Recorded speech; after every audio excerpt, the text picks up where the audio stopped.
नमस्कार दोस्तों, मैं हूं प्रदीप कौशिक और आज सुबह सुबह स्वागत करता हूं आपका इंडिया न्यूज़ 16 में। लगातार आप देखते रहते हैं, आपका बहुत बहुत धन्यवाद है, सपोर्ट आप करते हैं। और जिस प्रकार से आज एक पॉजिटिव खबर लेके मैं आपके सामने आया हूं, SRTR स्कूल सुरजनवास में हम खड़े हैं और यहाँ के जो ओनर हैं विनोद कुमार जी, उन्होंने एक बहुत बड़ी पहल शुरू की है। स्कूल में योग शिविर लगवाया है। मेरे इधर आप देख सकते हैं कि किस प्रकार से योग शिविर चल रहा है। निःशुल्क योग शिविर सेवाएं यहाँ पे हैं।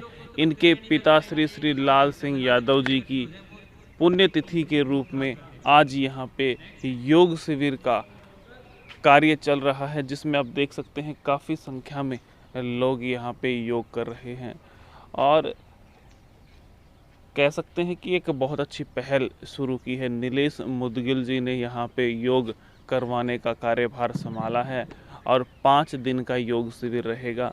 क्या कुछ पूरा कार्य है, किस प्रकार से शुरुआत हुई, किस प्रकार के योग करवाए जाएंगे, सारी बातें आपको यहाँ दिखाई जाएंगी। तो बने रहें इंडिया न्यूज़ 16 के साथ। आप देख रहे हैं इंडिया न्यूज़ 16, जहाँ जाए सच के साथ।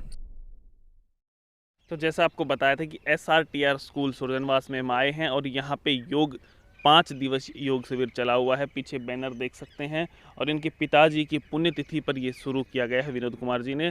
और यहाँ पर जो योग आचार्य हैं, करवा रहे हैं नीलेश मुदगिल जी, उनसे बातचीत करते हैं कि योग का मानव जीवन में किस प्रकार से महत्व है। नमस्कार सर। नमस्ते प्रदीप भाई। कैसे हैं? खूब अच्छी हैं। अच्छा, 2 घंटे योग किया है, कैसा महसूस होता है आपको योग करने के बाद? हमारा तो स्वभाव खैर ये हो गया है कि योग के बाद ही दिन की शुरुआत में हमें संतुष्टि होती है। किसी दिन बाय चांस अगर ऐसा हो जाए कि योग हमारा अभ्यास ना हो पाए, कभी यात्रा आदि में कहीं बाहर आदि होने पर, तो असंतोष सा लगता है। जैसे किसी दिन भोजन नहीं हो पाता तो खालीपन सा लगता है। इसी प्रकार मैं ये मानता हूँ, ये सिर्फ मुझे ही नहीं, सबको लगना चाहिए। इतनी तीव्र इच्छा योग के प्रति होनी चाहिए।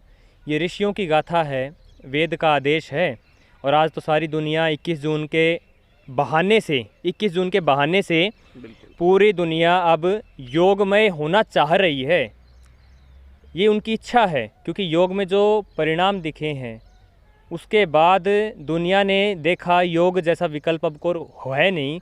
सस्टेनेबल लाइफ के लिए, सस्टेनेबल हेल्थ के लिए आप लगातार केवल मेडिसिन के ऊपर डिपेंड नहीं रह सकते। बिल्कुल। मैं उसको एक गुलामी मानता हूँ कि एक व्यक्ति जब दिन में 3 बार 4 बार 5 गोली ले रहा है और उनके बिना उसकी लाइफ अधूरी हो गई है, तो वो एक मेडिकल प्रकार की एक गुलामी हो गई। तो उससे बचाने का योग एक तरीका है, सुबह उठो, रोज़ करो, योग करो, पूरा करो और मौज करो। सबसे बड़ी समस्या आती है, जैसे मैं भी हूँ या और भी लोग हैं, सुबह उठने में समस्या आती है, इसके लिए क्या करें? ऐसे तो समस्याएं, तो छोटी मोटी समस्याएं तो भाई किसी भी चीज़ के ही आएंगी, किसी भी चीज़ की। सुबह उठने के एक बार मन पक्का किया, उसके बाद क्या रह जाता है।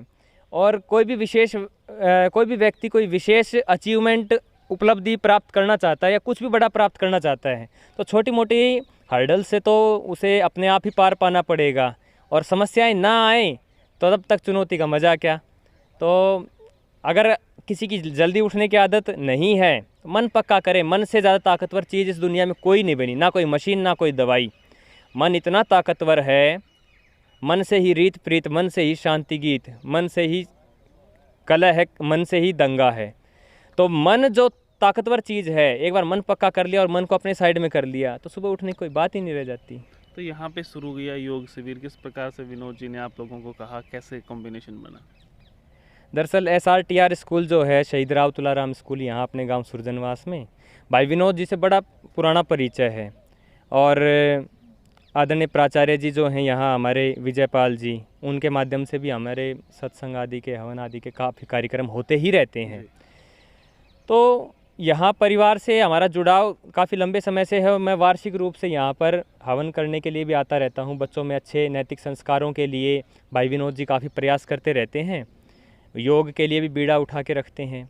तो इस बार आदरणीय बाबूजी स्वर्गीय लाल सिंह जी की पुण्यतिथि जो 18 मई को आती है, तो इस बार इन्होंने विचार किया कि एक 5 दिन का स्थायी योग शिविर ही लगा दें, जिसके वजह से हमारे स्कूल के बच्चों में तो मैं अपना स्कूल है, हम आते जाते रहते हैं, किंतु गांव के लोगों को भी लाभ मिले, बड़े लोगों को भी लाभ मिले, ना केवल वो बच्चे जो अपने स्कूल में आते हैं बल्कि और अन्य स्कूलों में जाने वाले बच्चे भी इसका लाभ उठाएं। तो हालांकि मैं वैसे अलग अलग स्कूलों में जाता रहता हूं, लेकिन गांव में एक स्थायी रूप से 2 घंटे का अभ्यास करते हैं, तो उससे निश्चित रूप से सुबह सुबह के वातावरण में हमारा उमंग उत्साह घुल जाती है। तो भाई विनोद जी का एक सदप्रयास था, सदविचार थे उनके, उन्होंने इसको क्रियान्वित कर दिया। किस प्रकार से लोगों का रिस्पांस गांव में मिला? मैं देखा है गांव में एक विचार गांव के लोग कई कुछ रखते हैं, हालांकि उस विचार में अब धीरे धीरे रूपांतरण आ रहा है। वे सोचते हैं हमने तो पशु धीने का काम कर लिया, हमने खेत का काम कर लिया, हमारा तो घर पे इतना काम हो जाता, हमारा तो योग वहीं हो जाता है। बिल्कुल। तो हमें काफ़ी लंबा संघर्ष लगा, 5-7 साल मैं इस चीज़ को समझा रहा हूँ, हालांकि 8 साल से मैं योग करवा रहा हूँ। तो हमको इसमें काफ़ी लंबा समय लगा कि घर का काम अलग है और योग चीज़ ही अलग है, योग अष्टांग योग चीज़ ही अलग है। हालांकि हम भी खुद एक्सरसाइज वगैरह से, शरीर को खोलने से, शरीर की बीमारियों को ख़त्म करने से उसकी शुरुआत करवाते हैं, लेकिन योग चीज़ ही अलग है। तो अब लोगों को धीरे धीरे समझ में आ रहा है और योग में इतना आनंद है, बस उसे निकालने की आवश्यकता होती है। और मुझे लगता है उसमें ये शिविर बहुत बड़े लाभ का मतलब ये काम करते हैं। तो कोई 2-4 जागरूक व्यक्ति हमें हर गांव में मिल जाते हैं, शहर कॉलोनियों में मिल जाते हैं, जिनकी सहायता से हम योग शिविर लगाते हैं और उसका लाभ फिर 100-200 लोग को मिलता है। और हम प्रयास ये करते हैं, अब ऐसा तो है नहीं कि अब मैं सुरजनवास में जीवन भर ही मतलब यहीं सुबह ही करवाते रहें।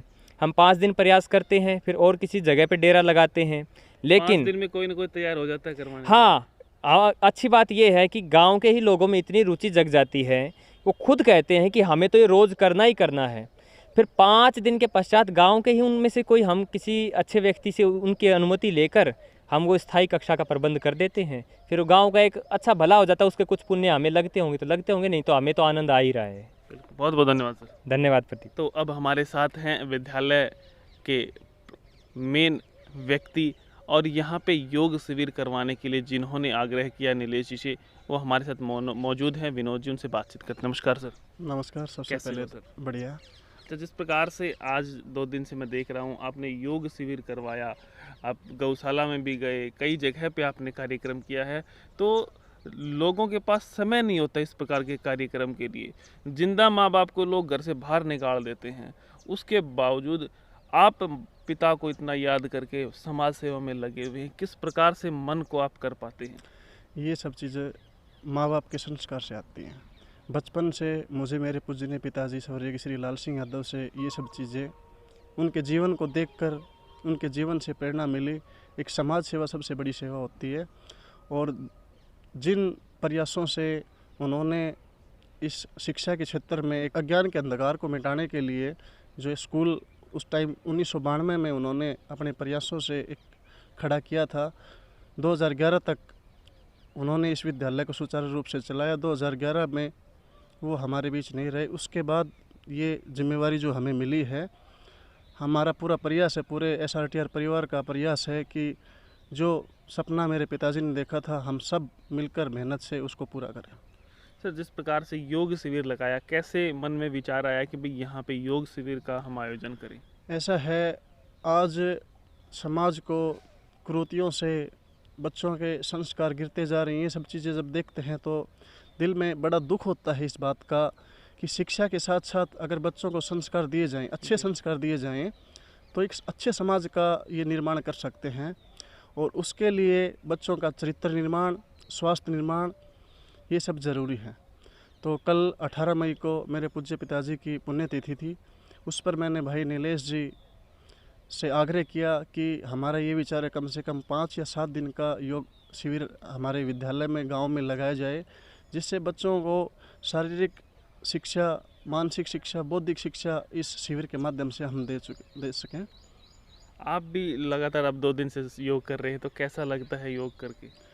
मैं तो बचपन से ही बता रहा, जब पिता के संस्कार मिले, उनके साथ व्यायाम, शारीरिक व्यायाम करना, ये सब चीज़ें अब और भी अच्छा लग रहा है, क्योंकि बच्चे वही सब करते हैं जो अपने गुरु से, अपने माता पिता से देखते हैं। तो उनको सिखाने के लिए हमें भी उस चीज़ की शुरुआत करनी पड़ती है, तो बहुत अच्छा लग रहा है उनके साथ। सर, जिस प्रकार से स्कूल की बात करें, SRTR एक बहुत बड़ा नाम बन चुका है। जिस प्रकार से कहा जाता है कि स्कूल में सबसे बड़ी भूमिका होती है अनुशासन की, उसमें सबसे आगे है स्कूल, तो किस प्रकार से मैनेज कर पाते हैं? अनुशासन शिक्षा से भी ज़रूरी मानता हूँ जी। मैं, क्योंकि जहाँ अनुशासन अच्छा रहेगा वहाँ शिक्षा का स्तर अपने आप ऊंचा रहेगा। और इस चीज़ में कोई एक आदमी की अहम भूमिका नहीं होती। जब तक पूरा परिवार मिलकर, पूरा संगठन मिलकर इस काम को नहीं करता अच्छे से, तब तक उस काम में सफलता नहीं मिलती है। तो मेरा पूरा परिवार, teaching, non teaching, DP, PTI सब मिलकर इस चीज़ में विशेषकर शिक्षा के साथ साथ अनुशासन पर ज़्यादा ध्यान देते हैं, तो इस वजह से ये संभव हो पाता है। मतलब टीचर्स को पूरा एक परिवार की तरह रख के उसको फिर तरीके से काम करवाते हैं। कोई भी देखो, मैं तो ये मानता हूँ कि प्राइवेट इंस्टीट्यूट लगा लो या कोई भी प्राइवेट काम लगा लो, जी। उसमें जितना ओनर का रोल होता है उससे ज़्यादा जो उसमें काम करने वाले मेंबर होते हैं, जी।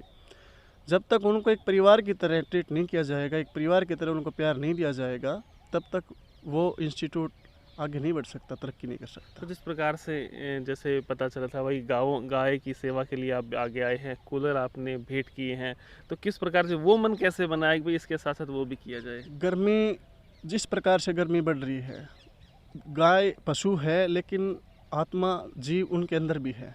गर्मी उनको भी, सर्दी गर्मी उनको भी महसूस होती है। तो हम अपना सुख देखते हुए, कम से कम भगवान ने इस काबिल बनाया है कि हम गौ माता और भी जो जीव जंतु हैं उनकी सेवा कर सकें। तो जो हमारी सामर्थ्य अनुसार जो बनता है, समय समय पर हम करने का प्रयास करते हैं। और भी कई जगह खाने का इंतजाम किया गया था। वो राजस्थान में है, महिला आश्रम, अनाथ आश्रम है, वहाँ भी मतलब एक समय का भोजन पापा जी की पुण्यतिथि पर विद्यालय की तरफ से एक समय का भोजन दिया। बहुत बहुत धन्यवाद सर लोगों की इस प्रकार से सेवा करने की। Thank you sir. जिस प्रकार से आपने देखा योग शिविर का आयोजन किया गया, गौशाला में कूलर दान दिए गए, और जो दूसरी जगह बताया राजस्थान में, वहाँ पे एक समय का भोजन दिया गया, तो कहीं ना कहीं बहुत बड़ा योगदान है समाज के लिए। और हम चाहते हैं आप भी किसी छोटे मोटे कोई भी तरीके का प्रोग्राम हो, उस पे आप भी सामाजिक तरीके से दान करें और लगातार बने रहें हमारे साथ, देखते रहें इंडिया न्यूज़ 16। नमस्कार, धन्यवाद।